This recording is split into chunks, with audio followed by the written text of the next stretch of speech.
Hello everybody and welcome back to the channel. It is Matthew here. Today we're going to be playing Depression Quest. Basically, if you want me to, I'll just read the description, but Depression Quest is an interactive fiction game where you play someone living with depression. You are given a series of everyday life events and have to attempt to manage your illness, relationships, job, and possible treatment. So, there is a warning here, so I'm going to read this part of this. Depression Quest is a game that deals with living with depression in a very literal way. This game is not meant to be a fun or lighthearted experience. If you are currently suffering from the illness and are easily triggered, please be aware that this game uses stark depictions of people in very dark places. If you are suicidal, please stop playing this game and visit the suicide prevention hotline to talk to someone. So guys, seriously, just, heed the warnings. I mean, as a sufferer of depression myself, I can understand, and I have been in these positions. So, let's just get started. It is early on a Monday morning. You are a mid-20s human being. You have a significant other named Alex, who you are rather fond of, that you have been seeing exclusively for the past few months. The rest of your social circle consists of a variety of friends and acquaintances, some of whom you met at your day job, which is a little boring, but pays the rent. You'd like to be doing more with your life, as would your parents, but you're still in the process of figuring out what that means and how to go about it. You are also dealing with motivation issues that sometimes makes dealing with these things difficult. You feel like this is probably your fault, and on bad days can feel inwardly angry and down on yourself for being lazy. But you're not quite sure how you can break out of it, or how other people deal with these feelings. It seems so very functional. You spend a lot of nights fixating on thinking about this, but never seem to do anything about it other than lose sleep. It's an unseasonably warm Wednesday evening. You spent the past several hours at work. The past week or so you found your job motivation flagging more so than usual. You've been in a fog practically all day today, simply going through the motions without realizing even what you've been doing half the time. And yet, time seemed to be moving at half speed. You are so checked out that when your boss approaches you to tell you that it's dead and you can go home early, it barely registers. As you walk home, the streets hiss from the recent rainfall. You know that your significant other will be in classes until late, another couple hours at least. You briefly consider using this serendipitous solitude to catch up on that project that you've been working on haphazardly for the past few months. As soon as you think about the work that awaits you at home, you can feel the panic creeping in from the back of your brain, unbidden. All you can think about is how incredibly far behind you are, and the amount of work seems nothing less than insurmountable. By the time you arrive home and change out of your uncomfortable work clothes, the stress is weighing down on you like a heavy wet wool blanket. Your computer seems to be staring you down from your desk. You want to sit down and work, but the mere thought of trying to work sends your stress levels flying. More than anything, you feel suddenly and absolutely exhausted, and feel a strong desire to simply hide in bed. Do you? Well, option number 1 is crossed off. It says order some food, grab a drink, and hunker down for a night of work. Option 2, reluctantly sit down at your desk and try and make yourself do something. 3, turn on the TV, telling yourself you just need a quick half hour to unwind from work. Or 4, crawl into bed. You're so stressed and overwhelmed you couldn't possibly accomplish anything anyways. So let's see here. You are depressed, interaction is exhausting, and you are becoming more and more withdrawn. You are not currently seeing a therapist. You are not currently taking medication for depression. I know what I would do. I would probably do either 3 or 4, crawl into bed or turn on the TV. But I think 3 would be a good one for this. Maybe unwind for a little bit, relax, and let yourself do something fun instead of just going right into the stressful things. So we're going to pick that one. Netflix is up there. Okay, just a half hour of TV, you tell yourself, absolutely gasping for the remote. You don't so much sit down on the couch as sink into it. You turn on the TV and start going through your usual channel routine. After a few cycles of this, you realize that you're really not doing much more than thumb calisthenics and absently killing time. You check the clock and see that over 20 minutes have passed already since you sat down. As your self-imposed time limit creeps ever nearer, you become more and more anxious. You stand up and walk to the fridge, telling yourself, I'll just make a quick sandwich and get to work after that. Can't be productive on an empty stomach, right? As you eat, you start pacing around your apartment, heading past your bedroom in the process. You stop in the doorway as if physically unable to cross the threshold. Familiar waves of exhaustion start racking you, and you feel simultaneously tired and panicked. You close your door and head back to the couch. It's still early yet, you tell yourself. As long as I get to work in an hour, I'll have plenty of time to be productive.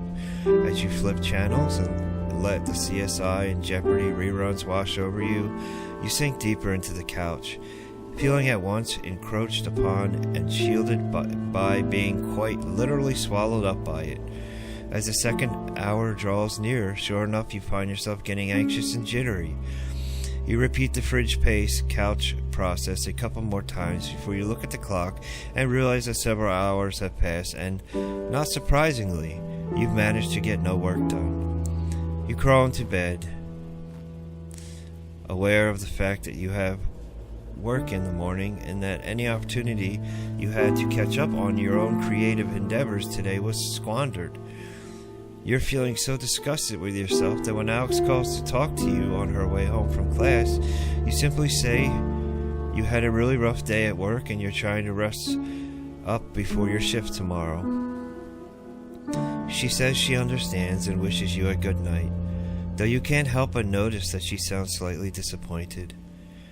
Ironically, the stress of potentially upsetting your partner compounds with the stress of not having gotten anything done this evening and the stress of having to go into work tomorrow. The buzzing of anxiety in your brain melts together with your body's utter physical exhaustion, and you sink into a semi-hypnogenic, anxious funk, too tired to try and work, but too anxious to fall asleep for several hours. So it's saying you are very depressed. You spend a large amount of time sleeping, hating yourself, and have a very little energy or motivation. That sums it all up right there. No joke. You are not currently seeing a therapist.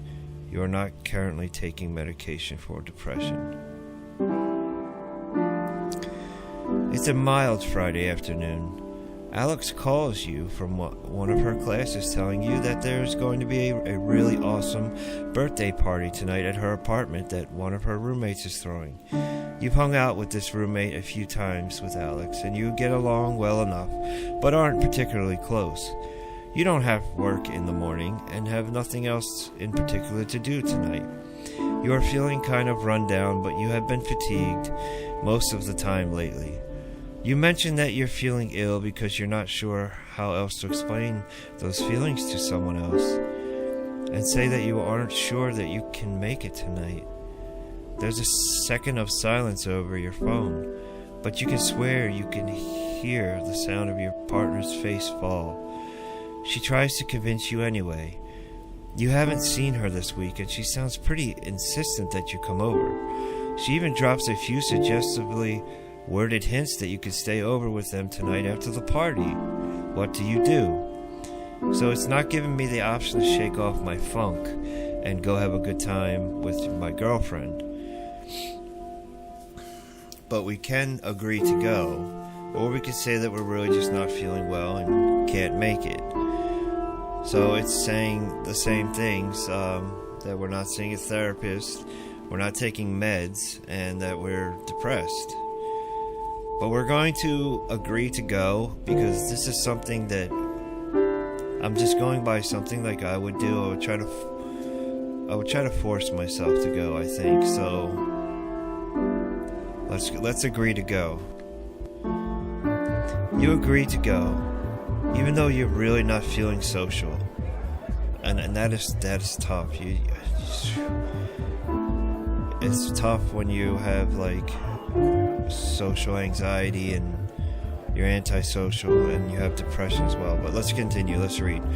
You agreed to go even though you're really not feeling social. You know it's important to Alex and you really like to see her. Seeing her does make you feel better sometimes, and you hope that this is the case tonight, even if it does mean dealing with all the usual social anxiety. The time to leave rolls around and you grab your overnight bag. Alex's apartment is a short walk away, and there are already people hanging out on the porch. You feel your chest tighten as you approach the building and try to steel your nerves. You quickly find your partner chatting away with the birthday girl, and Alex immediately lightens up when she sees you. I'm so happy you came. I wasn't sure if you were going to make it. A young man taps her on the shoulder, and she turns back to you to apologize and let you know they have to do something for the party. Alex hands you a beer and plants a kiss on your cheek before going off to deal with whatever came up. As you look around, you don't see anyone else you recognize. So our choices are, that's what I would do. Awkwardly stand in the same spot, unsure of what else to do. Put your bag in Alex's room and avoid the crowd in there for a while. Cling to the back wall, sip your beer, and wait for your girlfriend to return. Proceed to drink in earnest, hoping it makes you less uncomfortable. This is a tough one.